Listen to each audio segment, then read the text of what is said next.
अपराध जो करता नहीं, निशंक लोक विषय फिरे, बंध जाऊंगा ऐसी कभी चिंता न उसको होए है।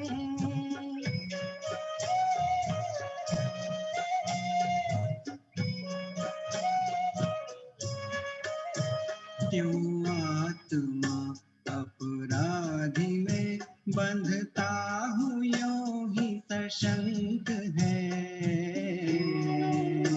अरु निरपराधी आत्मा नाही बंधु निशंक है।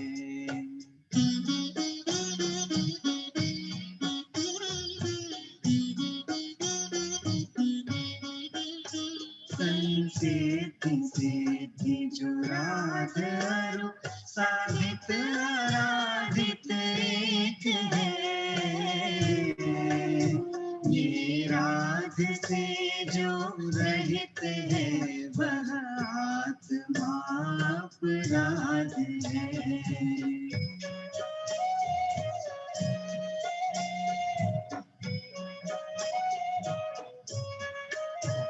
अरु आत्मा जो निरपराधी होए है निशंक वो, वरते सदा आराधना में जानता मैं आत्म को।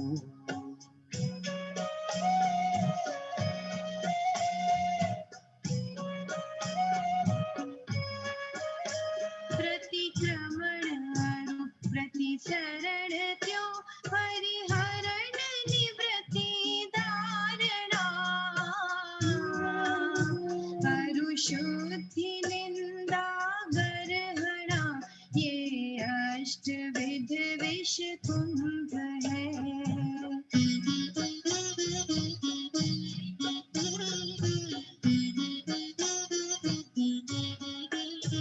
अन प्रतिक्रमण अन प्रतिसरण अन परिहरण अन धारणा,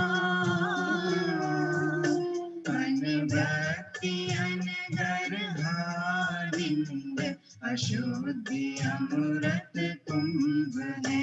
अन भक्ति अन गर्हानिंद अशुद्धि अमृत कुंभ है। अनिभक्ति अनगर्हानिंद अशुद्धि अमृत कुंभ है।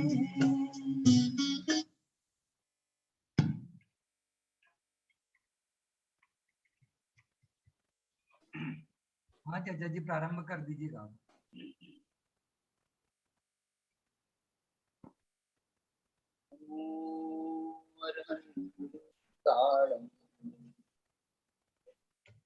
नमो सिद्धाणं नमो आयर्याणं नमो अध्यायाणं नमो सर्वसाहुरम्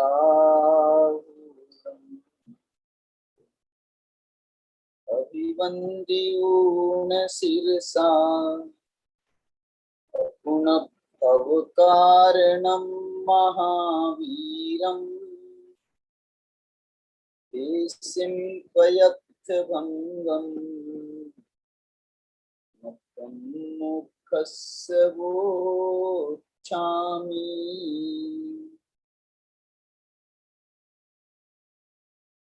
पंचास्ति काय संग्रह के आधार पर हम यहाँ मोक्ष मार्ग की चर्चा कर रहे हैं।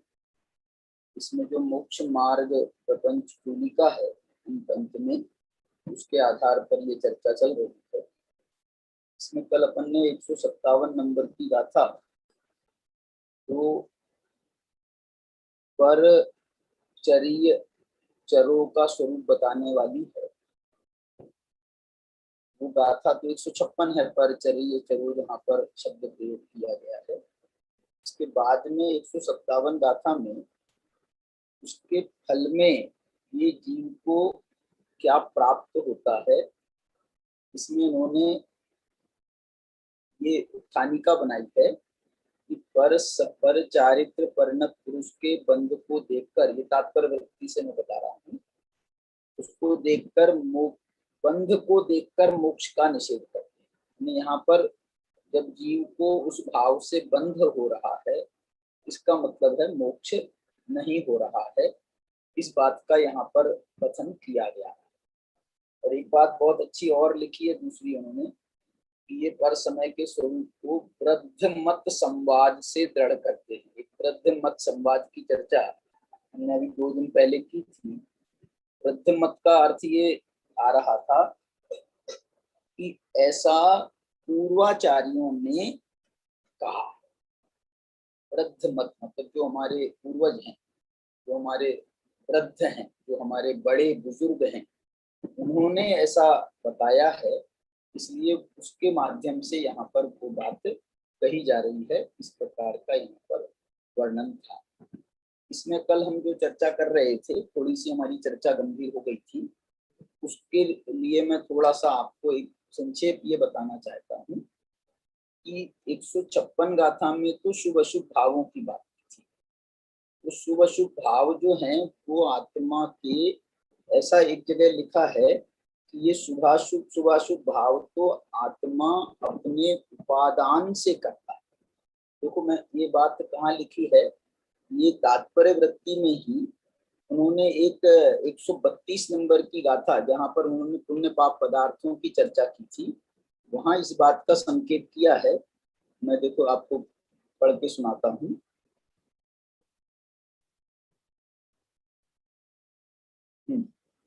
देखिए उन्होंने यहाँ पर ऐसा लिखा था कि शुभाशुभ 132 गाथा ऐसी थी, पुण्य पाप अधिकार की गाथा थी ना, वो पुण्य पाप पदार्थ का निरूपण करने वाली। सुह परिणामो पुण्यम, ये पंचास्तिकाय का पुण्य पाप पदार्थ अधिकार। सुह परिणामो पुण्यम असुहो पावंती अवधि जीवस्य पूर्णम पुद्गल में तो भावो कम्मत्तनम पत्तो। वहां उन्होंने ये बात लिखी है कि ये जो, देखो उनके शब्द में पढ़ रहा हूँ तात्पर्य व्यक्ति के, यद्यपि शुद्ध निश्चय से शुभाशुभ परिणाम उपादान कारणभूत जीव से उत्पन्न होते हैं, उत्पन्न हैं। क्या बोल रहे हैं कि ये शुभाशुभ भाव जो है ना, ये कोई कर्मों के निमित्त से उत्पन्न नहीं होते। ये शुभाशुभ परिणाम तो जीव अपने उपादान से करता है। और इसी बात को मैं भी क्यों कह रहा था आपको कि शुभाशुभ परिणाम कर्मोदय से उत्पन्न नहीं होते। शुभाशुभ परिणाम कर्मोदय से उत्पन्न नहीं होते, हम कैसे कह रहे हैं? बोले देखो, कर्मोदय से, मोहिनी कर्म के उदय से तो जीव राग करता है, राग का परिणाम उसको होता है मोहिनी कर्म के उदय से। दर्शन मोहिनी के उदय से मिथ्यात्व का परिणाम होता है। ये जो इसमें शुभ अशुभ पना आ रहा है, राग में जो शुभ अशुभ पना आ रहा है, ये जीव स्वतंत्र अपनी योग्यता से करता है। इसको शुभ और अशुभ कर्म इसको शुभ अशुभ नहीं बनाते, क्योंकि जो मोहिनी कर्म है जिसके कारण से इसमें शुभ अशुभ आप नाम डालोगे, तो ये भाव तो मोहिनी कर्म के उदय से हो रहा है। और मोहिनी कर्म तो पाप रूप प्रकृति है। पाप रूप प्रकृति होने से उसको वो उसके निमित्त से शुभ भाव कैसे हो? पाप के उदय से पुण्य होता है क्या? पाप के उदय से शुभ होता है क्या? वो तो नहीं होता है। तो फिर ये शुभ अशुभ कौन करता है?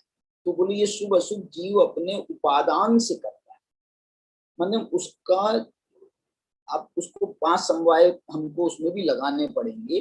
5 समवाय कैसे लगाएंगे कि भैया उस समय उसकी उस समय की पर्याय की वैसी योग्यता है क्या नहीं, काल लब्धि उसकी आई, वैसे कार्य करने की काल लब्धि आई है, होनहार उसकी वैसी है। वो जीव जो है अपना पुरुषार्थ भी तदनुकूल कर रहा है। ये पुरुषार्थ का मतलब है ज्ञान दर्शन का जो व्यापार है, ज्ञान दर्शन वीर्य का, ये तीनों का मिला करके जो व्यापार है उसका नाम पुरुषार्थ है। तो जीव जो है वो अपना पुरुषार्थ, अपना बुद्धि विवेक जो लगा रहा है, और वो बुद्धि विवेक से ये विचार करता है कि यार अशुभ करते हुए और ये पाप करते हुए मेरा जीवन चला जा रहा है, अब मेरे को जो है देवशास्त्र गुरु का समागम करके अपने भावों में विशुद्धि लाना चाहिए। ये जो उसका स्वयं का उपादान हो रहा है, ये ज्ञान दर्शन वीर की परिणति से ये जो उसका पुरुषार्थ चल रहा है, ये पुरुषार्थ से उसके शुभ पना आता है। राग में जो शुभ पना आ रहा है, ये वर्तमान का उपादानगत पुरुषार्थ। उसमें निमित्त जरूर हम कह सकते हैं कि भैया वाणी की देशना मिल गई, देवशास्त्र गुरु का समागम मिल गया, वगैरह वगैरह, ये बाह्य निमित्त। अंतरंग निमित्त तो जो मोहिनी कर्म, और मोहिनी कर्म पाप रूप है, तो पाप के उदय से पुण्य कैसे हो जाएगा? उसका समाधान आचार्यों ने ये किया है कि ये जो मोहिनी कर्म है, जिस समय इसकी जो तीव्रता है, इसकी जो तीव्रता है मोहिनी कर्म की, वो तीव्रता इसकी कम होती है, माने पाप की तीव्रता कम होती है। तो पाप की जब तीव्रता कम होती है तो जीव जो है अपना पुण्य परिणाम, शुभ परिणाम करने में वो समर्थ हो जाता है। जैसे कि उदाहरण टोडरमल जी ने दिया है मोक्षमार्ग प्रकाशक में कि भाई पानी का यदि तीव्र वेग चल रहा हो तो ऐसे समय में नदी पार करना कठिन है, लेकिन यदि उसका मंद वेग हो तो वो मंद वेग भी बाधा तो पहुंचाएगा, बाधा तो पहुंचाएगा, लेकिन उससे जो है वो ऐसा नहीं है कि वो उसमें बह जाएगा। मंद वेग रहेगा तो बह नहीं जाएगा, वो पार तो करेगा, उसको थोड़ा समय लगेगा, उसमें थोड़ी सी बाधा आएगी, उसकी स्पीड कम हो जाएगी, वगैरह वगैरह, जो भी होगा वो उसका तत्काल उसका होगा, लेकिन वो बह नहीं जाएगा। मिथ्यात्व का तीव्र उदय रहेगा, तीव्र कषाय आदि का उदय रहेगा, अनंतानुबंधी का तीव्र उदय रहेगा, तो जीव जो है ये पुरुषार्थ भी नहीं कर सकता। इस दृष्टि से जो है यहाँ पर जो टोडरमल जी ने मंद उदय की बात कही है, यहाँ पर उन्होंने उसको शुभ नाम दिया है। शुभ नाम क्यों दिया है? क्योंकि उसके जो परिकर में निमित्त जो है उसको शुभ निमित्त मिले, बाह्य निमित्त। मोहिनी कर्म का तो मैंने आपको बताया वो पाप कर्म है, इसलिए वो उसके उदय को हम पुण्य नहीं मानेंगे। वो तो उसको तो आप ऐसा मान लो कि जो बाधाएं क्रिएट कर रहा है वो मोहिनी कर्म है, उसमें जो शुभत्व ला रहा है ये जीव का स्वयं का उपादान है। और ये मैंने आपको यहाँ पर जैसेनाचार्य के शब्द भी बताए आपको। यद्यपि शुद्ध निश्चय से शुभाशुभ परिणाम उपादान कारणभूत जीव से उत्पन्न है, तथापि अनुपचरित असद्भूत व्यवहार से, क्योंकि नवीन द्रव्य पुण्य पाप दोनों के कारणभूत। अब देखो, अब ये क्या कह रहे हैं कि उपादान से तो शुभ शुभ परिणाम हुए, अब इसके निमित्त से जो कर्म बंध हुआ है वो कर्म बंध हुआ है पुण्य प्रकृतियों का भी और पाप प्रकृतियों का भी। माने पुण्य प्रकृतियों का माने एक देखो, एक परिणाम के निमित्त से हमारे 8 कर्म बंधते हैं, 8 कर्म, परिणाम एक ही चलता है। जिस समय 8 कर्म बनते हैं उस समय 8 बनते हैं।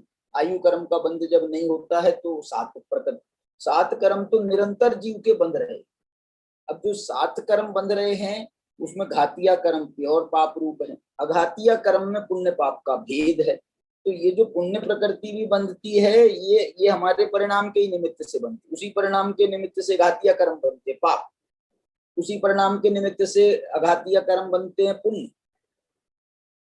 तो ये पुण्य कैसे बंध रहा है? तो वो ये कहते हैं जो शुभ राग हुआ, शुभ राग का एक परिणाम, उस शुभ राग में जो राग है उस राग के निमित्त से तो घातिया कर्म का बनता है, और जो उसमें शुभ पना है उस शुभ पना के निमित्त से अघातिया कर्म में पुण्य प्रकृतियों का बंध। तो ये जो अघातिया कर्म में पुण्य प्रकृतियों का बंध हुआ है, इसका उपचार करके ये जो शुभ परिणाम है, शुभ भाव है, शुभ राग है, इसको पुण्य भी कहा जाता है। अब मैं ये कहता हूं आपको, यदि हम उसके निमित्त से पुण्य प्रकृतियां बन रही हैं इसलिए इसको पुण्य कह रहे हैं, तो घातिया कर्म की तो पाप प्रकृतियां बन रही हैं, तो उसके निमित्त से इस शुभ परिणाम का नाम क्या पड़ेगा बताओ? इस शुभ परिणाम का नाम भी अशुभ पड़ेगा। क्यों अशुभ पड़ेगा? क्योंकि घातिया कर्म को बांध रहा है ना, और राग जो होता है वो अशुभ ही होता है, राग अशुभ होता है। उसमें जो हमने देवशास्त्र गुरु आदि का शुभ निमित्तों का संयोग संपर्क किया है, उनका उपयोग किया है, उनके तरफ अपने उपयोग को लगाया है, उसके निमित्त से इसमें शुभ पन्ना आता है। और वो शुभ पन्ना जो है उसी कारण से उसको शुभ प्रकृतियां, पुण्य प्रकृतियों का बंध होता है। उन पुण्य प्रकृतियों के कारण से इसका नाम पुण्य, उपचार से इसका नाम पुण्य भाव कहा जाता है। इसी कारण मालूम आपको योग सार आदि ग्रंथों में उन्होंने ये जो है ना, पुण्य तत्व भी पाप है कहत अनुभवी को, पुण्य को भी पाप कहा है। क्यों कहा है पुण्य को भी पाप?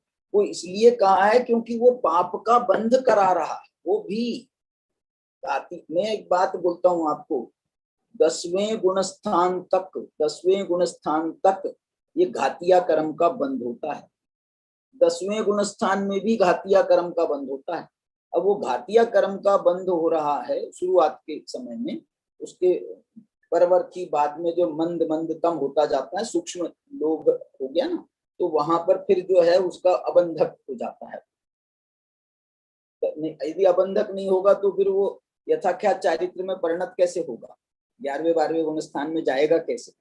और 12वें गुण स्थान में तो जा ही नहीं सकता है, 10वें गुण स्थान से ही 12वें में जाना है। अब उसके बाद भी यदि उससे बंद होता रहेगा तो फिर वो यथाख्यात मोहिनी का अभाव कैसे होगा? इसलिए वहां पर ऐसा भी लिखा है शास्त्र में मालूम, कि मोहिनी का बंध नहीं होता, मोहिनी के उदय से मोहिनी का बंध नहीं होता है सूक्ष्म लोभ के समय, और उससे घातिया कर्म के जो ज्ञानावरण, दर्शनावरण, अरंतराय जो 3 प्रकृतियां हैं उनका बंध हो रहा है, उनका बंध हो रहा है, लेकिन मोहिनी से मोहिनी का बंध नहीं हो रहा है। क्यों? क्योंकि 12वें गुण स्थान में हमको मोहिनी तो बिल्कुल नहीं चाहिए। ज्ञानावरणी, दर्शनावरणी, अंतराय वो अंतर्मुख के लिए थोड़े समय के लिए 12वें गुण स्थान के काल तक चलेगा, तो उसका वहां पर हम कर देंगे। लेकिन मोहिनी तो, मोहिनी बंधेगी तो फिर 12वें गुण स्थान में कैसे पहुंचेंगे? फिर मोहिनी के अभाव रूप जो क्षीण कषाय गुण स्थान है उसमें नहीं पहुंच सकते। इसलिए वहां मोहिनी से मोहिनी का बंध नहीं माना है 10वें गुण स्थान में, मोहिनी से ज्ञानावरणादि का बंध माना है। और लेकिन ज्ञानावरणादि भी तो पाप रूप, ज्ञानावरणादि भी तो पाप रूप है।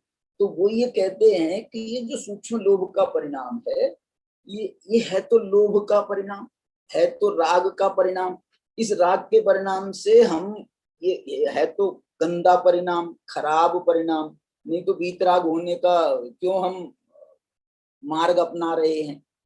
तो हमको शुभ राग का मार्ग अपनाना चाहिए, शुभ राग का मार्ग अपनाना चाहिए। वीतराग होने का मार्ग क्यों अपना रहे हैं?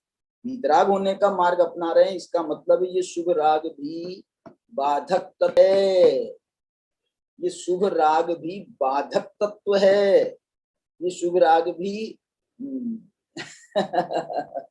वो सूक्ष्म लोभ, वहां पर कोई अशुभ का तो अस्तित्व ही नहीं। अशुभ तो 7वें गुण स्थान के ऊपर ही नहीं है, 6ठे गुण स्थान में ही नहीं है। 6ठे गुण स्थान में ही मुनिराज को कह दिया कि भैया जिनके पाप का तो लिखा है ना मोक्ष मार्ग प्रकाशक में, पाप तो जिनके रहा ही नहीं, क्योंकि महाव्रत अंगीकार किया ना उन्होंने पाप का बुद्धि पूर्वक, इसलिए पाप। और ये बात लेकिन जो कही गई है चरणान योग ने, वो बुद्धि पूर्वक की अपेक्षा से कही है, बुद्धि पूर्वक पाप नहीं। यहाँ तो ये जो पाप मालूम, इस अपेक्षा से भी इसको पाप कहा जाता है। लिखा है ऐसा यही जैसे नाचार्य में समय सार के पुण्य पाप अधिकार की अंतिम प्रकरण में, अंतिम गाथाओं में उन्होंने ये लिखा है कि इसको पाप क्यों कहते हो भैया, इनको पाप क्यों कहते हो? तो उनने मालूम क्या जवाब दिया? बोले इनको इसलिए पाप कहते हैं क्योंकि ये हमको स्वरूप से पतित करते हैं, इसलिए इनको पाप कहते हैं। किसको पाप कहा है मालूम? व्यवहार रत्न त्रय को, शुभ राग को तो आई, शुभ राग की बात तो जाने दो, शुभ राग की बात तो जाने दो। वो ये कह रहे हैं कि ये जो शुभ राग है, शुभ राग है, ये शुभ राग स्वरूप से पतित करता है, और जो स्वरूप से पतित करेगा उसको हम पुण्य कैसे कहेंगे? उसको तो पाप, जो पतति इति पापम, जो पतित करे जीव को उसको तो पाप कहा गया, इसलिए इसको भी पाप कहा है। और वहां तो मिथ्या दृष्टि के पुण्य को नहीं, मिथ्या दृष्टि के पुण्य को नहीं, मिथ्या दृष्टि के पुण्य को नहीं, सम्यक दृष्टि के तो और आगे पंचम गुण स्थान वर्ती के, छठे गुण स्थान वर्ती के जो व्यवहार रत्नत्रय का परिणाम है, मुनिराज के जो व्यवहार रत्नत्रय है उसको भी पाप कहा है। देखो मैं आपको जो है ये प्रकरण आपको इसको उसको दिखाता हूँ। मैंने कल महेश को कहा भी था कि मैं जो है ना यदि ये प्रकरण को उठाऊंगा तो फिर इसके बाद में थोड़ी चर्चा जो है ना फिर वो ही चलेगी। देखो मैं आपको ये बताता हूँ, समय सार की 161 से 63 गाथाएं ये व्यवहार रत्नत्रय की गाथाएं, और व्यवहार रत्नत्रय की गाथाएं होने पर भी उनको आचार्य भगवान ने जैसे नाचार्य ने ये पुण्य पाप अधिकार को दो भागों में बांटा, पुण्य अधिकार और पाप अधिकार। पुण्य उसमें कुल गाथाएं 19 हैं, तो 10 गाथाओं में पुण्य अधिकार लिखा और 9 गाथाओं में पाप अधिकार लिखा। और पाप अधिकार में ये पाप अधिकार के प्रसंग में उन्होंने व्यवहार रत्नत्रय का वर्णन किया, तो उनको तो बड़ा संकट पैदा हो गया। उन्होंने बोला ये क्या गड़बड़ है चल रही है, तुम पाप अधिकार भी बता रहे हो और व्यवहार रत्नत्रय का यहाँ पर स्वरूप समझा रहे हो। देखो मैंने आप ये निकाल ली है गाथाएं व्यवहार रत्नत्रय की कैसे हैं ये आपको बता देता हूँ। पहले वो कह रहे हैं सम्मत पडिनिबद्धम मिच्छत्तम जिणवरे ही कही परिकह्यम तस्सोदयेन जीवो मिच्छा चित्ति नादब्बो। इसमें इन्होंने जो है ये मिथ्या दर्शन ज्ञान चारित्र का वर्णन किया और उसके माध्यम से उन्होंने व्यवहार रत्नत्रय को समझाया। देखो मैं ये आपको बताता हूँ, इसकी टीका में उन्होंने ये लिखा, फिर प्रभाचंद्र जैसे नाचार्य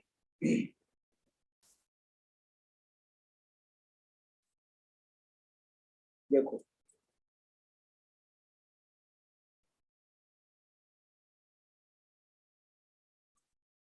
इसके बाद ये प्रकरण पूरा हो गया, अधिकार की गाथाओं की टीका हो गई।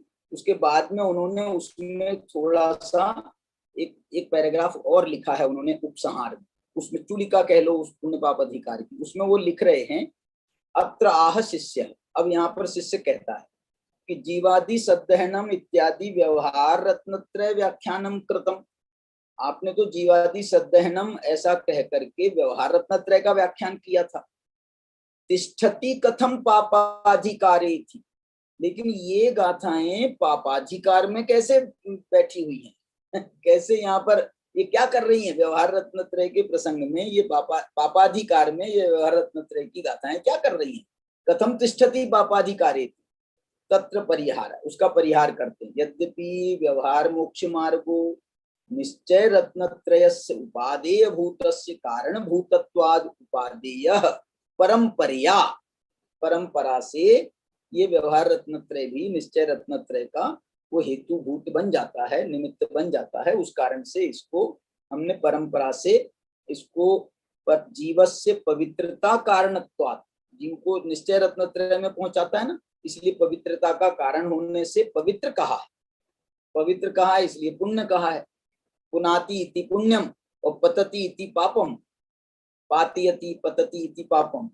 अब देखो आगे के, तथापि ये व्यवहार रत्नत्रय जो है ये इस कारण से पवित्र कहलाता है, परंपरा से मोक्ष का कारण भी कहलाता है। तथापि बहिर्द्रव्यालंबनत्वे, ये जो व्यवहार रत्नत्रय है ये बाह्य द्रव्यों का अवलंबन लेता है। जो बाह्य द्रव्य, कौन से बाह्य द्रव्यों का अवलंबन लेता है? मेरे को एक बात बताओ, ये जितने व्यवहार रत्नत्रय के परिणाम में कोई एक परिणाम तो बताओ जिसमें बाह्य द्रव्यों का अवलंबन ना हो। व्यवहार रत्नत्रय व्यवहार सम्यक दर्शन है, उसमें 9 तत्वों का अवलंबन है, 9 पदार्थों के अवलंबन से चर्चा हो रही है। व्यवहार सम्यक ज्ञान है, उसमें 9 पदार्थ विषय भूत है। व्यवहार सम्यक चारित्र जो है उसमें 28 मूल गुण है, सब व्यवहार की क्रियाएं हैं। बाह्य जीवों को नहीं मारना, उनको झूठ नहीं बोलना वगैरह वगैरह। झूठ नहीं बोलना माने शरीर की क्रिया से तुम हमको बता रहे हो नहीं, झूठ नहीं बोलने वाला कौन है? झूठ नहीं बोलने वाला कौन है? झूठ बोलने वाला कौन था? वो तो भाषा वर्गना थी। तो ये बहिर्द्रव्यालंबन, और बहिर्द्रव्यालंबन ये है कि सीधा सीधा गणित ये है कि ये देव शास्त्र गुरु के निमित्त से ये व्यवहार रत्नत्रय का परिणाम चलता है। देव शास्त्र गुरु के अवलंबन से। देव शास्त्र गुरु बाह्य हैं क्या अंतरंग तुम्हारी आत्मा है? तुम्हारे लिए बताओ, वो अपने लिए स्वयं अपना अपना स्वद्रव्य होंगे। तुम्हारे लिए कौन है वो? बहिर्द्रव्यालंबनत्व, इसलिए बहिर्द्रव्यालंबन होने से पराधीनत्वात्, दूसरा ये जो परिणाम है व्यवहार रत्नत्रय का, ये पराधीन परिणाम है। पतति, इसलिए ये हमको पतित करता है। नश्यति, वो हमको अपने स्वरूप में नहीं रहने देता है। नश्यति इति एकम कारण, ये एक कारण है। इसको पापाधिकार में क्यों रखा है? एक कारण, दूसरा भी और कारण बता रहे। निर्विकल्प समाधि रतानां व्यवहार विकल्पावलंबनेन स्वरूपात पतितम भवति इति द्वितीयम कारणम। वो ये कह रहे हैं निर्विकल्प समाधि रताना, वो कह रहे हैं 7वें गुण स्थान में हे मुनिराज आप निर्विकल्प समाधि में लीन थे, ये आप 6ठे गुण स्थान में कैसे आ गए? आप 6ठे गुण स्थान में कैसे आ गए? बोले नहीं, वो हमको भगवान की याद आ गई ना। भगवान की याद आ गई, शास्त्र की याद आ गई, 6 द्रव्यों की याद आ गई, 7 पदार्थों की याद आ गई, उस पर हमारा उपयोग चला गया, तो अपना जो निर्विकल्प विकल्प में आ गए, निर्विकल्प समाधि से छूट गए, सविकल्प में आ गए। तो ये जो सविकल्प में ला दिया किसने? ये देवशास्त्र गुरु के ने, देवशास्त्र गुरु के अवलंबन ने हमको स्वरूप से च्युत करा दिया। तो इनको हम क्या बोले, आप बताओ? इसलिए ये स्वरूप से पतित करने वाले होने से इनको पाप अधिकार में रखा है। इति अंतिम निष्कर्ष सुनो। इसलिए ये व्यवहार रत्नत्रय निश्चय नयापेक्षया पापम, ये तो कोई हेमचंद जी ने हमारा ये समय सार का संपादन किया है, तो उन्होंने क्या किया कि ये जो निश्चय नयापेक्षा पापम शब्द लिखा ना, इसको बोल्ड अक्षरों में छापा है संस्कृत में। इति निश्चय नयापेक्षया पापम, अथवा, अब और तीसरी विवक्षा भी बता रहे, देखो, अथवा सम्यक, तो ये तीसरी विवक्षा तो जो अपन ने गाथाएं पढ़ी थी ना, मिथ्यात्व की, मिथ्या ज्ञान की, मिथ्या दर्शन की, मिथ्याचारित्र की, तो उसके लिए सम्यक तो विपक्ष भूता नाम मिथ्यात्वादि नाम व्याख्यानम भी किया ना इसमें आखिरी में, तो उस कारण से भी इसको पापाधिकार में रखा है। लेकिन 9 गाथाएं रखी ना, अकेली 3 गाथाएं थोड़ी है पापाधिकार में, 9 गाथाएं, उसमें तो जीवादि सद्दहनम की गाथा भी है, जीवादि सद्दहनम की गाथा भी है, तो उस कारण से 155 नंबर की गाथा है, शायद 155-56 नंबर की गाथा, वो जीवादि सद्दहनम सम्मतम ऐसी गाथा है, वो व्यवहार रत्नत्रय की गाथा है। तो ये इसको पाप में डाला है। मैं तो आपको ये समझाना विशेष रूप से चाह रहा, और इसी कारण से अपन ने ये जो प्रकरण है अभी अपन ने इसको समझा है। और एक बात जो मैं आपको इसमें टीका में लिखा है आचार्य भगवान, इन्होंने ये लिखा है कि ये जो शुभ परिणाम है ये तो उपादान कारण तो उसका जीव है, तो बोले इसका नाम पुण्य क्यों पड़ा? इसका नाम पुण्य, इसको शुभ भाव को पुण्य भाव भी तो कहते हैं। बोले नहीं, ये पुण्य भाव सही नहीं है, पुण्य भाव सही नहीं है, निश्चय से तो ये शुभ सही है, वास्तव में तो शुभ सही है। बोले पुण्य क्यों गलत है? बोले पुण्य इसलिए गलत है कि ये तो पुण्य तो उपचार से इसका नाम पुण्य पड़ा है। वो क्या बताना चाह रहे हैं? वो बताना तो चाह रहे हैं कि हम इसको जो है ना पुण्य पाप में बांट नहीं सकते हैं, ये इसको तो पाप भी सिद्ध कर दिया उन्होंने, तो इसको पुण्य कैसे कहते हैं? तो बोले वो अघातिया कर्मों में उसने जो पुण्य प्रकृतियों का बंध किया है उसके उपचार से वापस लौट करके आते हैं, और इसको हम पुण्य कहते हैं, इसको पुण्य कह देते हैं। ये भाषा समझ में आई आप? कह देते हैं पुण्य। और ये मैंने इसमें लिखी है 100, मैंने आपको बताया ना 3 गाथाओं में ये बात लिखी आचार्य ने, 132 गाथा पंचास्तिकाय की, 137 गाथा और 139 गाथा, 3 गाथाओं में उन्होंने ये बात लिखी है कि परिणाम तो शुभ होता है, और उसका नाम पुण्य जो डाला गया है, पुण्य जो पड़ा है, ग्राइंडर चला रही थी पुण्य ना तो आवाज ही नहीं आ का रही। बंद होने के कारण इसका नाम, वो शुभ परिणाम को पुण्य भी कहा जाता है। बस इतना सा समझने की जरूरत है। तो ये दृष्टि से जो है यहाँ पर अपना जो वो प्रकरण था, वो प्रकरण में अपन ने ये बात कल कहना चाहा था मैंने, और यहाँ पर भी उनका जो आया था ना प्रकरण, उस प्रकरण में देखो, एक मैं आपको इसी प्रकरण की एक गाथा मैंने खोल रखी है 132। उस 32 में उन्होंने क्या लिखा है वो आपको थोड़ा सा पढ़ के सुनाता हूं। जीव रूप कर्ता के निश्चय कर्मभूत शुभ परिणाम। देखो, जीव रूप कर्ता की निश्चय कर्मभूत, वास्तव में उसका कर्म क्या है, तो शुभ परिणाम। वो शुभ परिणाम उसका कर्म है। द्रव्य पुण्य को, और वो द्रव्य पुण्य का बंद कराता है। द्रव्य पुण्य को निमित्त मात्र रूप से कारणभूत है। वो द्रव्य पुण्य का निमित्त होने से कारण है, कहलाता है। इसलिए द्रव्य पुण्याश्रव जो उसके प्रसंग का अनुसरण करके वे शुभ परिणाम भाव पुण्य कहलाते हैं। ये 132 गाथा पढ़ रहा हूं मैं। भाव पुण्य उनका जो नाम पड़ा है वो डायरेक्ट वो परिणाम तो जीव ने शुभ किया। भाव पुण्य उसका जो नाम पड़ गया वो बोले इसके कारण पड़ गया क्योंकि उसने द्रव्य पुण्य का आश्रव कराया था, इस कारण से। इसी प्रकार से पाप में भी उन्होंने लिखा कि देखो, जीव के इसलिए द्रव्य पुण्य पीछे पीछे भाव पुण्य ऐसा कहा। इस प्रकार ये पुण्य की गाथा है। इसके बाद में अगली गाथा पाप की गाथा। इस प्रकार जीव रूप कर्ता के निश्चय कर्मभूत अशुभ परिणाम, हाँ ये लिखा आगे, अशुभ परिणाम द्रव्य पाप को निमित्त मात्र रूप से कारणभूत हैं। इसलिए द्रव्य पापाश्रव के प्रसंग का अनुसरण करके, ये थोड़ी सी भाषा इसकी टेढ़ी है और इसको समझने में मेरे को भी 2-4 दिन लग गए थे। मतलब ये क्या बोलना चाहते। मैंने बहुत सारे लोगों को ये प्रश्न भेजा था, वहाँ ग्रुपों में बहुत सारे लोगों को प्रश्न भेजा था। वहाँ उनको एक सुविधि सागर जी महाराज हमारे साथ में समय सार परिचर्चा में जुड़ते हैं शाम को, उनको प्रश्न भेजा था, महाराज जी ये इसका अर्थ क्या है, ये उसका अनुसरण करके इसका क्या मतलब है। तो जो है कुल मिलाकर के निष्कर्ष फिर ये निकला था कि इसका जो पुण्य नाम पड़ा है वो प्रकृति पुण्य बंध का कारण होने से इसका नाम पुण्य भाव कहलाया गया है। इसलिए मैंने आपको जो एक दूसरा तर्क दिया है कि घातिया कर्मों का भी बंध करता है तो फिर तो पाप का बंध भी कराता है। वो पाप का बंध कराता है तो उसके निमित्त से इसको क्या कहेंगे तो निश्चय से पाप का बंध कराता है इसलिए इसको पाप भी कहा। निश्चय नयापेक्षया पापम, अभी अपन ने पढ़ के आए। इस प्रकार से ये जो प्रकरण है, ये प्रकरण अपना जो है अपन इसको अभी यहाँ पर पूरा करते हैं। 157 गाथा अपन ने पढ़ी।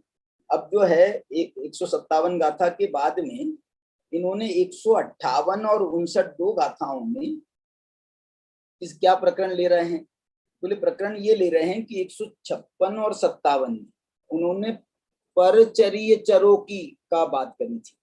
पर चारित्र में आचरण करने वाले चर शब्द है, परचर्य चरो, इसकी बात कही थी उन्होंने 157 गाथा में, 156-57 में। अब 158 में बोले आपने चारित्र के 2 भेद किए थे, आपने समय के 2 भेद किए थे, स्व समय पर समय। चारित्र के 2 भेद किए थे, स्वचरित्र पर चरित्र। तो ये जो है अब आपने पर चरित्र की व्याख्या तो कर दी, तो ये स्वचरित्र चर कौन होते हैं। परचर्य चरो तो ये मिथ्या दृष्टि जीव है, संसार में भ्रमण करते हैं। वो परचर्य चरो पर चरित्र का आचरण करके वो संसार में जो चरण करते हैं ना, आचरण करते रहते हैं, जैसे नवचर और जलचर बताए थे, उसी प्रकार से ये जो है संसार में भ्रमण करते हैं। तो बोले स्वचर्य चरो कौन होते हैं और वो स्वचर्य चरो जो है उसके फल में उनको क्या मिलता है। तो 158 गाथा जो है ये स्वचर्य चरो की गाथा है।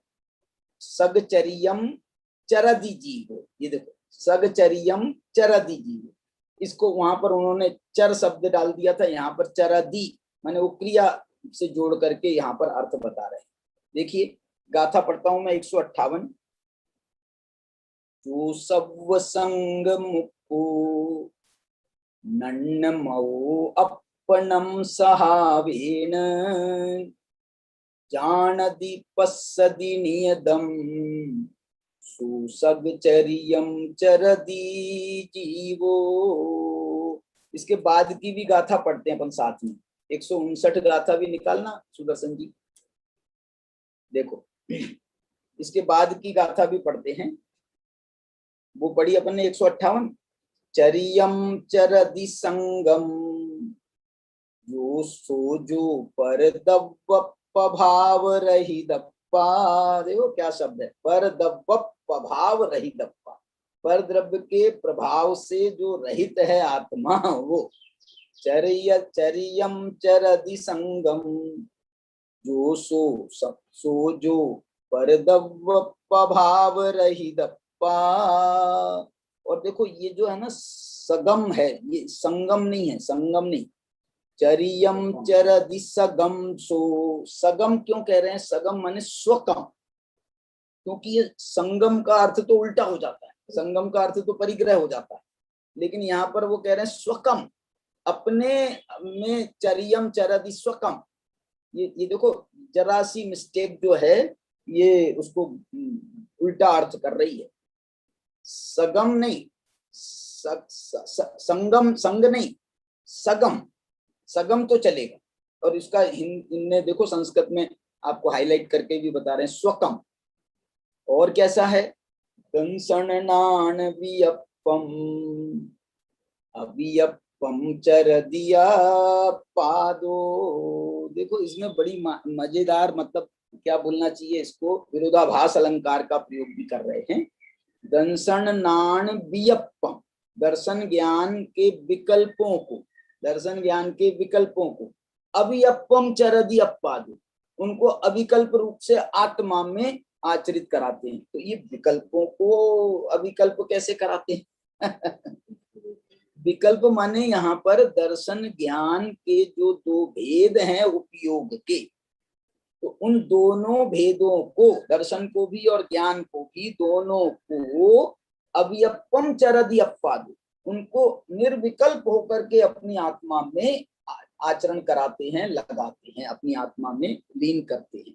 किनको? दर्शन ज्ञान दोनों। ऐसा नहीं कि अकेला जो है दर्शन को या अकेला ज्ञान को, ऐसा नहीं भाई। उपयोग की जो परिणति चलती है ना, उपयोग जब हम किसी चीज में लगाते हैं तो हमको प्रारंभ दर्शनोपयोग से करना पड़ता है, फिर उसके बाद में हम ज्ञानोपयोग में जाते हैं। ज्ञानोपयोग में भी पहले मति ज्ञान होता है, फिर श्रुत ज्ञान होता है। तो ये ऐसी परंपरा आगे बढ़ती है। दर्शनोपयोग, उससे मति ज्ञान पूर्वक श्रुत ज्ञान। दंसन पूर्वम नानम एक गाथा आती है, दूसरा सुदम मति पूर्वम श्रुतम, श्रुतम श्रुतम मति पूर्वम, तत्वार सूत्र का सूत्र है। तो ये जो है दर्शनोपयोग पूर्वक मति ज्ञान और मति ज्ञान पूर्वक जो है ये श्रुत ज्ञान, ऐसा जो है लगातार। और ये क्यों होता है मालूम आपको? ये होता है नियदम से, नियदम से। जो 156 158 में जो उन्होंने नियदम शब्द बताया था ना, जानदी पसदी नियदम, आप ये समझना, ये जो मोक्ष मार्ग है, निश्चय मोक्ष मार्ग की बात कर रही है, निश्चय मोक्ष मार्ग कहो, निश्चय की बात कर रहे हैं। निश्चय चारित्र में क्या होता है, ये बड़ा प्यारा वर्णन है। निश्चय चारित्र कहो, इसके यदि हम पर्यायवाची खोजें ना, तो निश्चय चारित्र कहो, निश्चय मोक्ष मार्ग कहो, भोपयोग या स्वात्म, इसके बहुत सारे ऐसे नामांतर। तो ये जो है ना बृहद्रव्य संग्रह ना, बृहद्रव्य संग्रह, उसमें एक गाथा है 48 नंबर की, या कौन सी गाथा है, उसमें उनने 65-70 नाम दिए हैं इसके शुद्धोपयोग के। 66-70 नाम, इतने नाम दिए उनने अलग अलग। माने आचार्य ने कहाँ कहाँ से उसमें खोजे होंगे, मैंने उनने खूब मेहनत करी, आचार्य ने भी मेहनत करी, मेहनत उससे आगम से भी निकाले और अपनी बुद्धि विवेक से भी निकाले उन्होंने उसको। हम अलग अलग जो नाम देते हैं, तो ये जो सब बता करके ये कह रहे हैं कि दर्शन ज्ञान के, इसको आप बहुत और भी तरीके से कह सकते हैं। दर्शन ज्ञान के विकल्प से अविकल्प आत्मा का ध्यान कराते हैं। माने आत्मा तो अभेद है, लेकिन ये जो दर्शन ज्ञान चारित्र है ये तो 3 है ना, ये भेद हो गए। दर्शन ज्ञान कहो तो 2 हो गए, दर्शन ज्ञान चारित्र कहो तो 3 हो गए, और आप 4 कहो तो दर्शन ज्ञान चारित्र, दर्शन ज्ञान सुख भी, ऐसे 4 भी हो गए। और दूसरी तरीके से कहो तो अनंत गुणांश ते संकित, अनंत गुणों को एक अभेद रूप से आत्मा में लगाता है। तो अनंत गुण आपने कहे, अनंत कैसे हुए? अनंत तो विकल्प करके हुए, अनंत तो भेद करने से अनंत हुए ना। तो अनंत गुणों को अभेद रूप से आत्मा में लगाता है, तो वो आत्मा अभेद है, ये अनंत गुण भेद स्वरूप। ऐसा उसमें एक वही तो मैंने कहा ना आपको, विरोधाभास अलंकार से इन्होंने एक उसमें अलंकार पैदा किया है। क्या कह किया है? संसर्णान वियप्पम अभियप्पम चरदिया पादो। अविकल्प रूप से, अभेद रूप से भी आश्रय करता है, और अभेद रूप से आश्रय में एक और शब्द इन्होंने जो 158 में जोड़ा है वो नियत, माने अभेद रूप, अभेद का लक्ष्य करता है और नियत काल तक करता है, अंतर मुहूर्त काल तक लगातार करता है। तभी तो ये कर्म के जो बंधन को नाश करने में समर्थ होता है। और ये जो है अंतर मुहूर्त काल जो है, इसका बराबर श्रेणी आरोहण हो जाए तो ये तो छपक श्रेणी में आरोहण हो तो ये तो केवल ज्ञान को उत्पन्न कराने में समर्थ हो जाता है ये परिणाम। इसलिए ये जो है ये निश्चय चारित्र का परिणाम जो है, इसलिए इसको मोक्ष मार्ग का कहा जा रहा है। प्रकरण तो मोक्ष मार्ग का चल रहा है। मोक्ष मार्ग के प्रकरण में वो मोक्ष मार्ग उन्होंने कहा, चारित्र को मोक्ष मार्ग कहा, और वो चारित्र दो प्रकार का कहा। चारित्र को, नियत चारित्र को मोक्ष मार्ग कहा ना, तो नियत चारित्र को मोक्ष मार्ग कहा, तो वहां पर निश्चय मोक्ष मार्ग को अपने स्व चारित्र को कहा। और पर चारित्र में मतलब व्यवहार भी पर चारित्र में जाता है, और जो मिथ्या दर्शन ज्ञान चारित्र रूप जो संसार मार्ग का जो पर चारित्र है वो भी, वो तो जो है वो मिथ्या में चला जाता है। ये जो रागात्मक है मोक्ष मार्ग की अवस्था, वो रागात्मक अवस्था जो है वो व्यवहार में जाती है। और जो मिथ्या दृष्टि का है वो मिथ्या दृष्टि का है तो वो काय में जाएगा? संसार मार्ग में जाएगा। इस प्रकार से इसका भेद करके हम कर सकते हैं। अब इसकी अपन टीका पढ़ते हैं। 158 गाथा की जो टीका है, पहले तो उसका मैं आपको गाथार्थ बताता हूँ, इसके ऊपर का लेना 158। देखिए 158 में उन्होंने ये लिखा है कि जो, देखो अन्वयार्थ पढ़ रहा हूं पहले में, जो सर्व संग मुक्त। अब ये आप एक एक विशेषण पर यदि ध्यान दोगे तो आपको वो जो है ना निश्चय मोक्ष मार्ग, निश्चय चारित्र, और निश्चय चारित्र में जो चर हैं, मैंने निश्चय चारित्र का जो आचरण करने वाले हैं, समझ लो महामुनिराज हैं। मैंने हम मुनिराज की मुख्यता से इसको और समझें तो और आपको अच्छा लगेगा। मैं क्यों मुनिराज की मुख्यता कह रहा हूँ? क्योंकि गौणता में तो चौथे पांचवें गुण स्थान में भी ये निश्चय चारित्र होता है। स्वरूपाचरण चारित्र की दृष्टि से कहें, सम्यक्त्वाचरण चारित्र की दृष्टि से कहें, निश्चय चारित्र की दृष्टि से कहें, अनंतानुबंधी कषाय के अभाव की दृष्टि से कहें, तो चौथे पांचवें में भी घटित होता है। लेकिन यहाँ पर तो मुख्यता से यदि हम लेंगे तो वहां पर सातवें गुण स्थान के ऊपर तो सब सारे चारित्र, निश्चय चारित्र के ही गुण स्थान, सब शुद्धोपयोग के गुण स्थान। इसलिए वहां से हम बात करें जैसे, तो देखो क्या लिख रहे हैं, जो सर्व संग मुक्त, जो सर्व संग से मुक्त होकर के। एक दादा एक बात बहुत अच्छी कहते हैं कि जैसे किसी को पहाड़ पे चढ़ना हो ना, पहाड़ पे चढ़ना हो, तो सहूलियत किसको होगी बताओ? इसको सहूलियत होगी पहाड़ पर चढ़ने में जिसके पास में खूब बोझा हो, खूब परिग्रह हो, एक थैला पीठ पे डंगा हो, एक थैला इस कंधे पर, एक थैला इस कंधे पर और गोदी में बच्चा हो दूसरे बच्चे को हाथ से पकड़ा हो। ऐसा जीव जो है उसकी स्पीड बढ़ेगी, वो चढ़ पाएगा अच्छे से सुख से पहाड़ के ऊपर, कि जिसके पास में कुछ ना हो, सर्व संग मुक्त, जो सर्व संगों से मुक्त हो, ना जिसके संग माने परिग्रह, बाह्य परिग्रह हो, और ना अंतरंग परिग्रह। देखो बाह्य परिग्रह तो रोकता है ही, हमने देखा है, बोझा रहेगा तो हमको कष्ट होगा। और मालूम है कभी कभी तो ऐसा भी होता है कि हम जो है ना, जैसे गिरनार के पर्वत पे गए, शिखर जी के पहाड़ पे गए, बच्चा साथ में है, तो हमने बोला यार थोड़ा सा अपन नाश्ता आस्ता रख लो, और एक आध कपड़ा अपना खराब कर देते, एक आध कपड़ा रख लो। जो है ना आगे आगे जाते हैं तो बोले एक काम करो, ये जो है ना ये अपन कपड़े की थैली बेकार में ले आए, जो है ना इसकी जरूरत तो कुछ होना नहीं, अपन जबरदस्ती ले आए। एक काम करते हैं, यहाँ पर कहीं पर जो है ना फंसा देते हैं, कोई झाड़ आड़ के नीचे रख देते हैं, वापसी में लौटते आएंगे तो ले लेंगे। वापसी में लौट के तो आए तो हमको याद ही नहीं आ रहा है कहाँ कौन से पहाड़ कौन से झाड़ के नीचे रखा था, तो मिलेगा ही। अच्छा हुआ वैसे ही छोड़ना था तो छूट गया तुम्हारा। सर्व संग मुक्को मतलब इतना हो जाता है कि हमारे शरीर में जो कपड़े रहते हैं वो कपड़े भी उतारना पड़ता है, पसीना पसीना भी हो जाते हैं, कपड़े उतार करके फिर हम ऐसे लपटा लेते हैं, जो कुछ भी मतलब उसको जहां तहां माने सर्व संग मुक्को ये बता रहे हैं। अब ये तो हो गया बाह्य परिग्रह का। अंतरंग परिग्रह कैसे बाधक होता है बताओ मुझे। जैसे आप ऊपर चढ़ रहे हो पहाड़ पर यात्रा के लिए, क्या बोलते हैं उसको, भगवान की यात्रा के लिए, तो अपन जब यात्रा, क्या बोलते हैं उसको, यात्रा भी बोलते हैं, और एक वो शब्द है ना वंदना, वंदना, वंदना के लिए हम जा रहे हैं, तो वंदना के लिए जा रहे हैं हम ऊपर।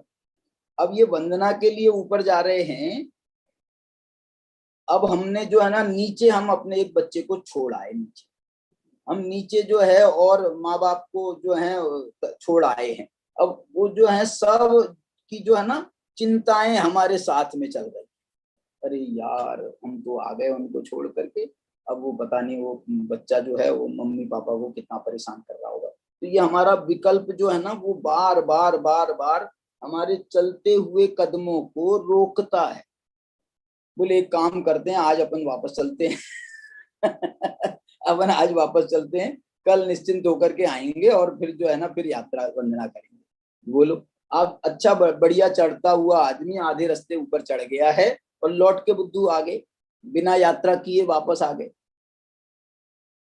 मैं तो एक बार शिखर जी मैं भी गया था, तो वहां पर जो है वो पार्श्वनाथ की टोक है ना, उसको ऐसा ऊपर देखी हमने, ऊपर चढ़ गए थे, ऊपर चढ़ गए थे, पार्श्वनाथ की टोक देखी, फिर बोले अपन तो नहीं जाए, अपन तो यहीं से भगवान की वंदना कर ले रहे। तबीयत कुछ अच्छी नहीं थी, अनुकूल नहीं थी, दुख तकलीफें ज्यादा हो गई थी, तो बोले और ज्यादा तकलीफ नहीं बढ़ाएंगे, अपन यहाँ तक आ गए तो यहीं से भगवान की वंदना करेंगे।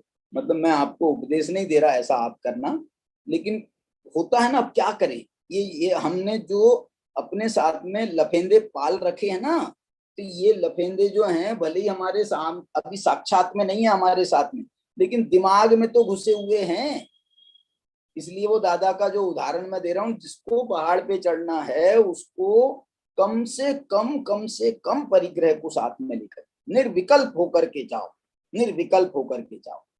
इसलिए ये सर्व संग मुक्को शब्द इन्होंने ये निश्चय चारित्र के प्रसंग में डाला है, जो सब संग मुक्को है ना। नन्य मऊ, देखो नन्य मऊ का मतलब होता है अनन्यमय, तो अनन्य मना, नन्य मनो, नन्य मन मयो नहीं है, नन्य मनो माने अनन्य मन वाला। ये अनन्य मन वाला कैसे होगा, मैं वही कहा ना आपको, विकल्प कुछ नहीं रखना, नहीं तो वो मन जो है वो आपका चंचल मन जो है वहां जाए चलेगा आपका। और एक बात दूसरा कहना चाहता हूँ, ये जो है ना फालतू है। अब तुम एक बार छोड़ के आ गए हो तो अब ये विकल्प करने की क्या जरूरत है, करके तुम क्या फायदा है तुम्हारा, विकल्प करके तुम क्या निहाल कर लोगे। इतनी दूर तुम बैठे हो, अब जो हो रहा होगा हो रहा होगा, तुम विकल्प से मुक्त हो जाओ ना, अनन्य मन हो जाओ ना। अब जो काम के लिए आए हो बस अपना उस काम को निपटा लो ना।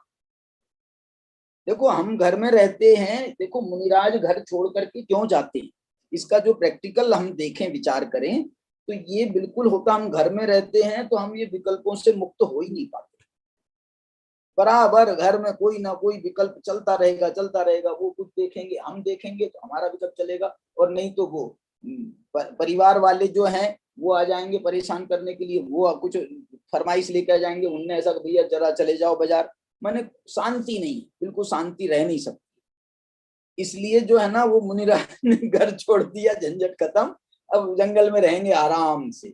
अब देखो हम भी मैं आपको कहता हूं, जब हम कभी घर छोड़ करके बाहर जाते हैं तो कुछ विकल्प तो बिल्कुल जो है कंपलसरी कहो या परेशान करते हैं, हम खुद ही जिनसे बंधे हैं वो परेशान तो करते हैं, लेकिन फिर भी बहुत सारे विकल्प जब हम तो बहुत सारे विकल्प तो हमारे शांत हो जाते, इसका नाम है अनन्य मन। ये कब हुआ ये अनन्य मन, ये सर्व संग मुक्त होने से। जो सर्व संग मुक्को नन्य मनो अपनम सहावेन। क्यों हुआ, कैसे हुआ, बोले मेरी आत्मा का जो स्वभाव है वो मेरी आत्मा का स्वभाव विकल्प करने का नहीं है, मेरी आत्मा का स्वभाव सर्व संगों से बंध कर रहने का नहीं है। मेरी आत्मा का स्वभाव अनन्य मन वाला है, निर्विकल्प मन वाला है। मेरी आत्मा का स्वभाव ये विकल्प करने का नहीं, अपनो सहावेण। और आगे क्या लिख रहे हैं, जानदी पස්සदी नियतम। वाह वाह वाह। यदि कोई विकल्प कदाचित आ भी जाए, लेकिन अब मैं ये थोड़ा सा अपने मन से अर्थ कर रहा हूं, कोई विकल्प यदि कदाचित आ भी जाए तो क्या करना, जानदी पස්සदी नियतम। आप उसको भी, उस विकल्प को भी, उस विकल्प से दुखी होने की जरूरत नहीं है। उस विकल्प वो सग समय जीव आचरण, स्व समय का आचरण करने वाला है। अथवा दूसरा परचर्य चरों की भाषा में कहें, सो सग चरियम चर जीवो। वो सग समय चर जीवो, वो सग समय चर जीव है। वो अपने समय में, अपने चारित्र में सग चरियम चर, सग चर्य चर, अपने स्व चारित्र में आचरण करने वाला वह जीव होता है। इस प्रकार से ये 158 गाथा का ये अपन ने इसका अन्वयार्थ पढ़ा। अब इसका जब अपन नीचे जाते हैं टीका में, तो देखो अमृतचंद्राचार्य इसकी टीका क्या लिख रहे हैं, यह स्वचारित्र में प्रवर्तन करने वाले के स्वरूप का कथन है। स्वचारित्र में प्रवर्तन करने वाले के स्वरूप का कथन है। अब ये तो बात मैं पहले बहुत बता चुका हूं कि ये चारित्र जब कहा जा रहा है भले यहाँ पर, लेकिन ये चारित्र में भी सम्यक दर्शन और सम्यक ज्ञान का अंतर्भाव है। वो कैसे है वो उसकी अपन ने खूब चर्चा पहले कर दी है। अब यहाँ पर आगे क्या लिख रहे हैं, जो वास्तव में, अब और ये जो एक एक शब्द ऐसे हैं, गुरुदेव जब प्रवचन करते हैं ना इनमें, तो वो एक एक शब्द में थोड़ी देर पॉज लेते हैं, रुकते हैं, उसका थोड़ा सा बात करते हैं। अब जैसे इसके बात करें ना, इसमें बहुत सारे शब्द हैं, नीचे टिप्पणी में 4 शब्दों की टिप्पणियां दी हैं, और ऐसी 4-4, 3-3 लाइनों की टिप्पणियां दी हैं। उसमें ये निरुपराग शब्द आ रहा है इसमें। जो जीव वास्तव में निरुपराग उपयोग वाला होने के कारण सर्वसंग मुक्त वर्तता हुआ परद्रव्य से व्यावृत्त। अब इसका भी एक टिप्पणी दी है, उपयोग वाला होने के कारण अनन्य मन वाला है। अनन्य मन वाले पर भी एक टिप्पणी दी है, वर्तता हुआ आत्मा को ज्ञान दर्शन रूप, आगे बताओ भैया, ज्ञान दर्शन रूप। देखो 3 टिप्पणी नीचे दी है, मेरे पास में जो ग्रंथ है ना उसमें शायद 4 टिप्पणी नीचे दी है,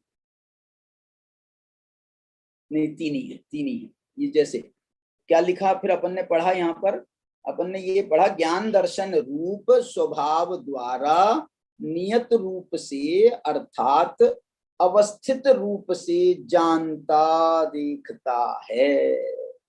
वह जीव वास्तव में स्वचारित्र आचरता है, क्योंकि वास्तव में दृशी ज्ञप्ति स्वरूप पुरुष में, अब देखो एक ये दृशी ज्ञप्ति स्वरूप में भी एक टिप्पणी दी है नीचे। दृशी ज्ञप्ति स्वरूप का क्या मतलब है, पुरुष में तन मात्र रूप से वर्तना सो स्वचारित्र है। कैसे रूप वर्तना, दृशी ज्ञप्ति स्वरूप में तन मात्र रूप से मैं तो एक इस पे भी टिप्पणी चाहता हूं, तन मात्र क्या होता है।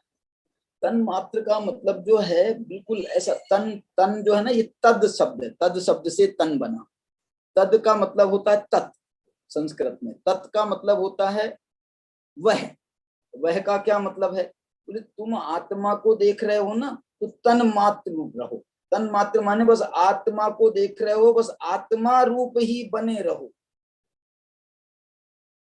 तन मात्र जैसा है, हाँ उस मात्र, तन मात्र माने उस मात्र, जो जिसको आप देख रहे हो बस उस आपको देखो। एक बात मैं उदाहरण देना चाहता हूँ, उदाहरण लौकिक है, एक आध बार पहले भी दिया है क्या ख्याल नहीं आ रहा मुझे।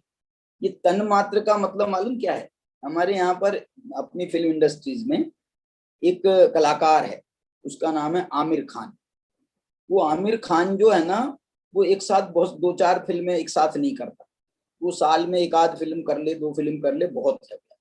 लेकिन वो वो जो है उसमें ऐसा डूब जाता है, उस अपने रोल में ऐसा डूब जाता है। डूब क्या जाता है, वो व्यवहार में भी, व्यवहार में माने वो अपने घर में भी उसी रोल में रहता है, उसी रोल में रहता है। जो रोल वहां पर वो जाके करता है स्टूडियो में जाकर के, जिस पर वो फिल्म आता है, वो उसी रोल में घर में भी रहता है। अरे घर में तो रहता ही है, जब बाहर कोई पार्टी शार्टी में जाना पड़ता है, मतलब कोई फंक्शन में जाना पड़ता है, तो फंक्शन में भी वो उसी वेशभूषा में, उसी ड्रेस में जाता है। देखना ये क्या बताना चाह रहा हूं मैं ये बताना चाह रहा हूं कि आप उसको फील नहीं कर रहे। आप ऐसा मान रहे हो कि मैं तो राकेश हूं अभी और मैं मुनि महाराज हूं, जैसे मुनि महाराज कर रहे हो, तो हम तो मुनि महाराज हैं और हमको अभी अपने आत्मा का ध्यान करना है। भैया सुनो, अभी हमारे आत्मा के ध्यान का समय है, अभी तुम जो है ना हमको डिस्टर्ब मत करना। हम मुनि महाराज है ना, हमको 3 टाइम की सामायिक करना जरूरी है, 3 टाइम की सामायिक करना है, उसमें हमको आत्मा का ध्यान करना पड़ता है। तुम हमको डिस्टर्ब करते हो। ये ऐसी आत्मा का ध्यान नहीं होता है। ऐसे आत्मा का ध्यान नहीं होता है कि अपने को अलग मानो और वो आत्मा को अलग मानो और उसका फिर तुम ध्यान करो। ऐसा अलग अलग मान करके ध्यान करोगे तो 3 काल में कभी ध्यान नहीं होगा। ध्यान का ये स्वरूप है। कौन सा स्वरूप है? तन मात्र। Who are you, who are you, तुम कौन हो? मुनि महाराज से पूछो आप कौन हैं।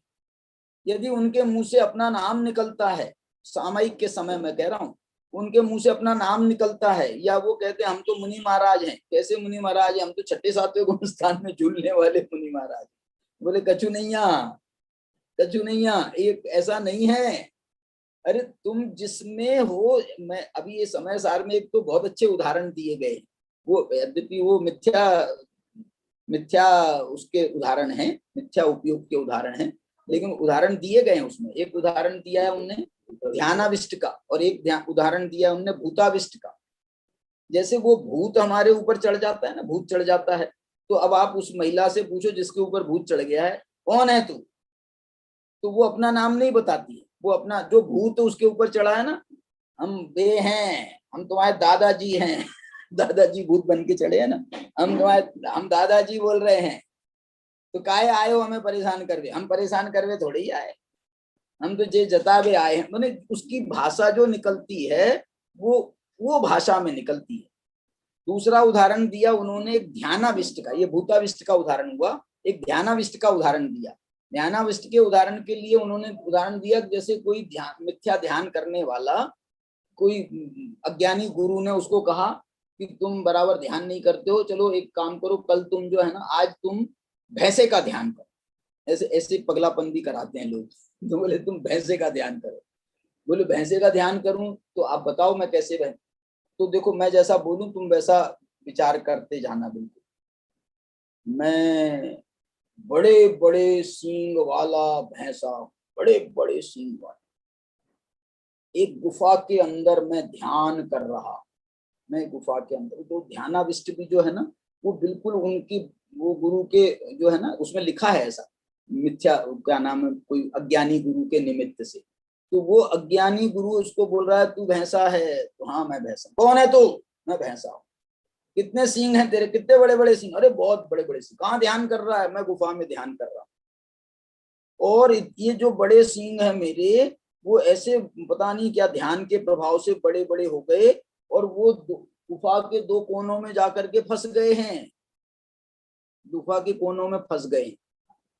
अब इसके बाद में गुरु महाराज जो है ना थोड़ी देर के लिए चुप हो गए और उसके बाद में थोड़ी देर बाद में बोले, वो तो अपने ध्यान में था और बिल्कुल उसके भैंसे का ध्यान कर रहा था।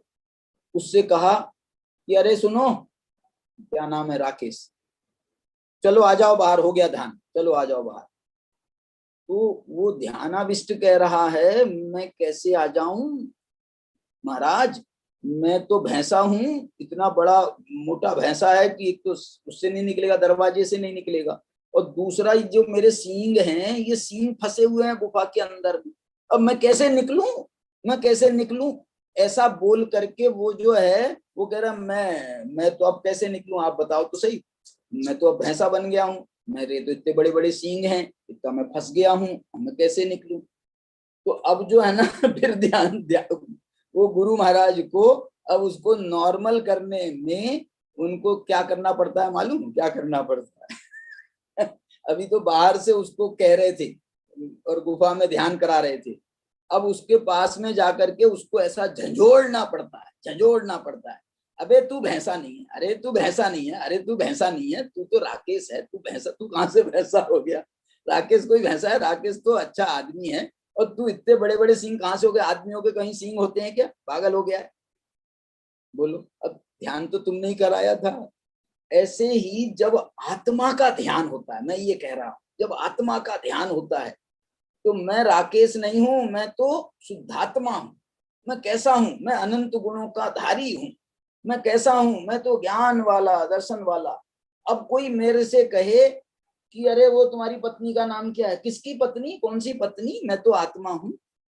अरे तुम्हारे वो बेटे का वो वहां पर तकलीफ हो गई है, किसका बेटा? कहाँ का बेटा? मतलब ये जो है ना, मैं तो शुद्धात्मा, शुद्धात्म है मेरा नाम, मात्र जानना मेरा। अरे वो तो जो है, वो जब मैं पहली अवस्था थी ना, पहले अवस्था में वो पत्नी थी, पहली अवस्था में वो पुत्र था, वो तो अब वो जानने देखने में तो आ रहा है, जानने देखने में आ रहा है, लेकिन अहम बुद्धि जो है वो अपनी शुद्धात्मा के में बनी हुई है। तो इस कारण से ये स्वचर्यम चरदी जीव, ऐसा ये स्व समय का आचरण करने वाला ये जीव होता है। इस प्रकार से ये 158 गाथा है। इसकी अपन कोशिश करेंगे कल कि इसमें जो नीचे टिप्पणियां दी है ना, बड़ी प्यारी टिप्पणियां हैं, और कुछ उसमें एक दो तो महत्वपूर्ण बातें मुझे आपको उसमें बतानी है, तो उसकी अपन जो चर्चा है वो कल करेंगे। जयसेनाचार्य की टीका भी अपन देखेंगे और इनका भी अपन प्रकरण समझने की कोशिश करेंगे। चलिए आज की चर्चा को यहीं पर विराम देते हैं, समय हो गया है।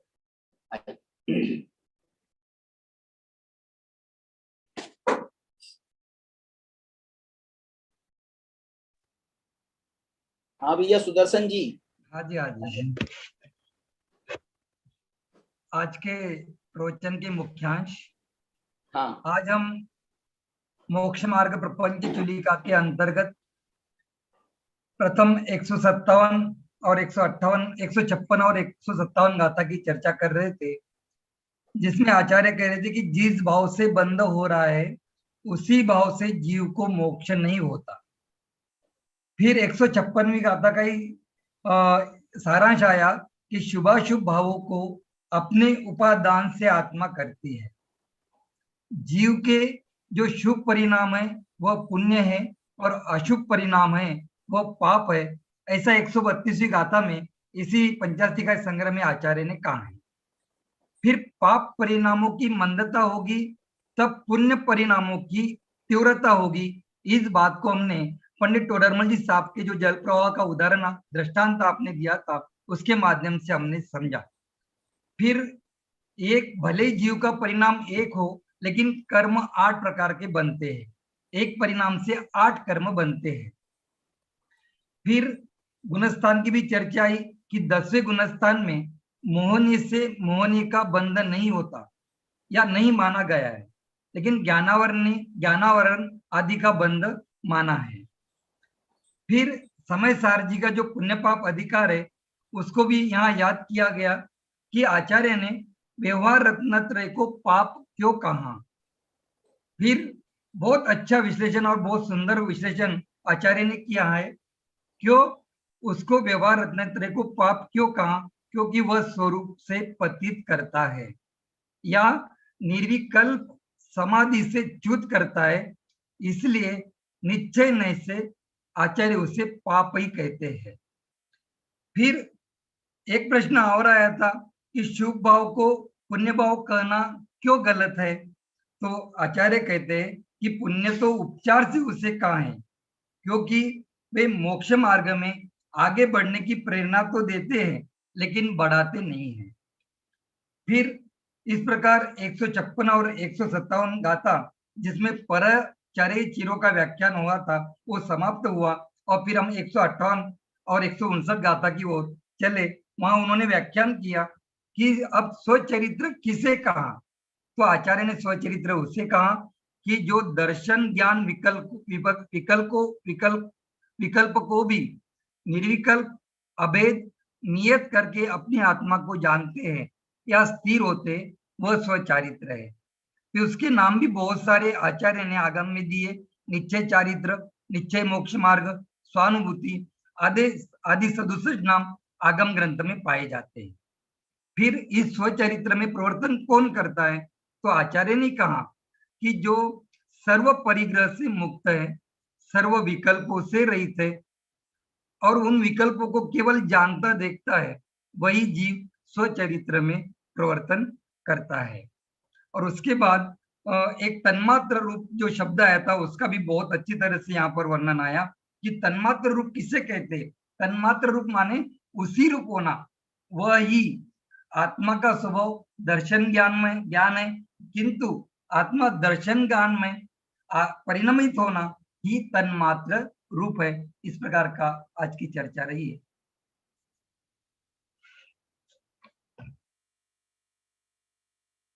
हाँ जी अजय जी, भाई साहब, जिनवानी स्तुति। अजय जी मारवाड़कर जी। बहुत सुंदर भैया। अजय जी आइए।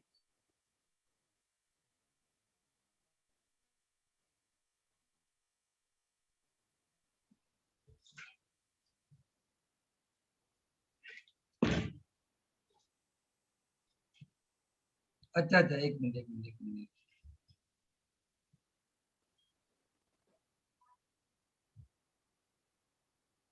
हाँ जी,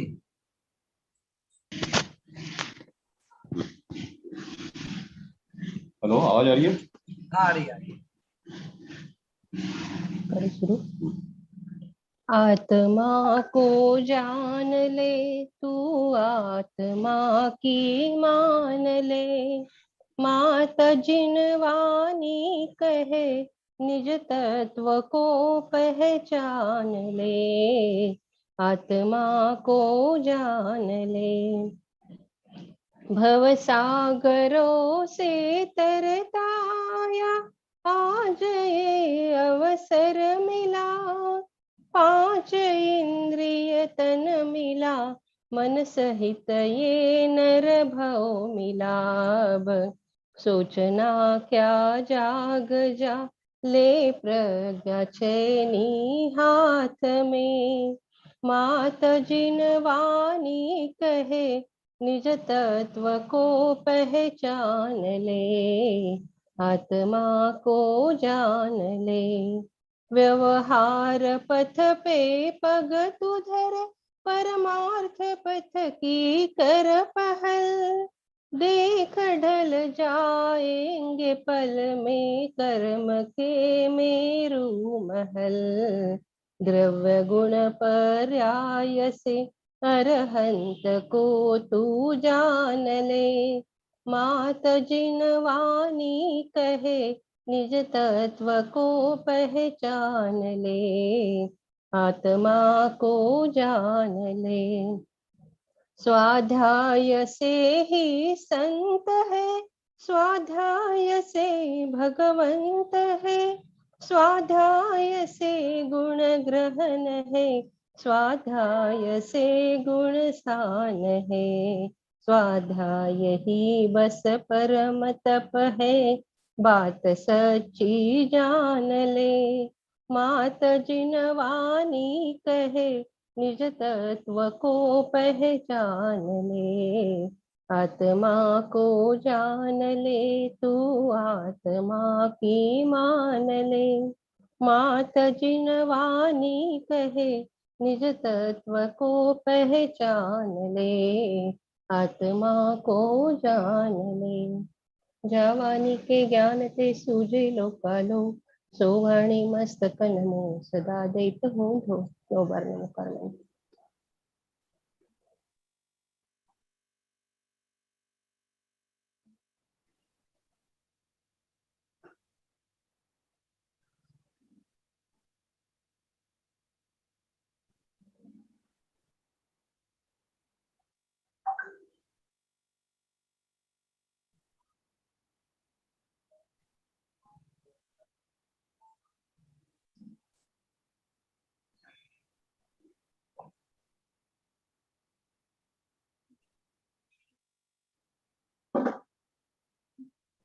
माता की जय। जय बोलो द्वादशांग रूपी जिनवानी माता की जय। सभी को जय जिनेन्द्र। सभी को जय जिनेन्द्र भैया, सभी जय जिनेन्द्र। अजय जी भाई साहब, विमल जी भाई साहब, अशोक भैया, आरांश जैन के उससे भी सुन रहे हैं, सभी को जय जिनेन्द्र। जय जय।